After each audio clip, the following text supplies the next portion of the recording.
গাজীপুরে হত্যা মামলায় আলোচিত আসামি আওয়ামী লীগের সেই নেতাকে আদালতে নেয়ার পর হাজতে রাখা হয়েছে। কাল শফিকুলকে বিচারকের সামনে হাজির করা হবে। তাকে ছাড়িয়ে নিতে জামায়াতের নেতাকর্মীদের মিছিল নিয়ে এখনও আলোচনা চলছে জোরে সোরে। গ্রেফতারকৃত শফিকুলকে নিজেদের কর্মী বলে দাবি করেছে দলটি। আর পুলিশ জানিয়েছে, একটি হত্যা মামলায় শুক্রবার ওই নেতাকে গ্রেফতার করা হয়।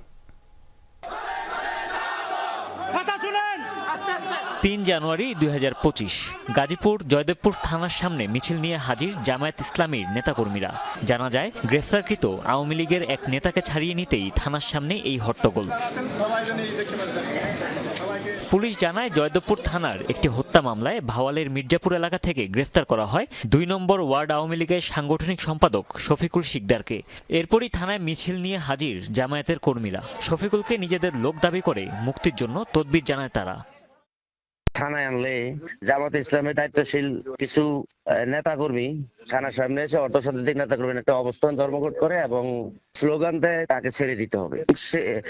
তারা দাবি করতেছে সে তাদের কর্মী, সে কিন্তু কর্মী হিসাবে আমাদের কাছে দায়িত্বশীলতার কোনো কাগজপত্র উপস্থাপন করতে পারেনি। এদিকে গ্রেফতারকৃত শফিকুলকে নিজেদের কর্মী বলে দাবি করে জামায়াত ইসলামী। প্রথমত উনি 18 সালে আমাদের সহযোগী সদস্য ফরম পূরণ করে সংগঠনে যোগদান করেছে। এরপরে উনি দলে আমাদের এখানে অ্যাক্টিভ ছিল না, বাট অন্য দলে কাজ করছে, তেমন রেকর্ড আমাদের কাছে নাই। 23 সালের উনি শেষ লগ্ন থেকে অ্যাক্টিভলি কাজ করেছেন এবং 23 সালে উনি ডিসেম্বরে উনি আমাদের কর্মী হয়েছেন, লিস্টেড কর্মী, এবং 24 সাল পুরোটাই উনি লিস্টেড কর্মী হিসেবে কাজ করেছে। তদবিরের পরও শফিকুলকে ছাড়েনি পুলিশ, তাকে আদালতে পাঠানো হয়েছে। হুমায়ুন রশিদ, যমুনা নিউজ।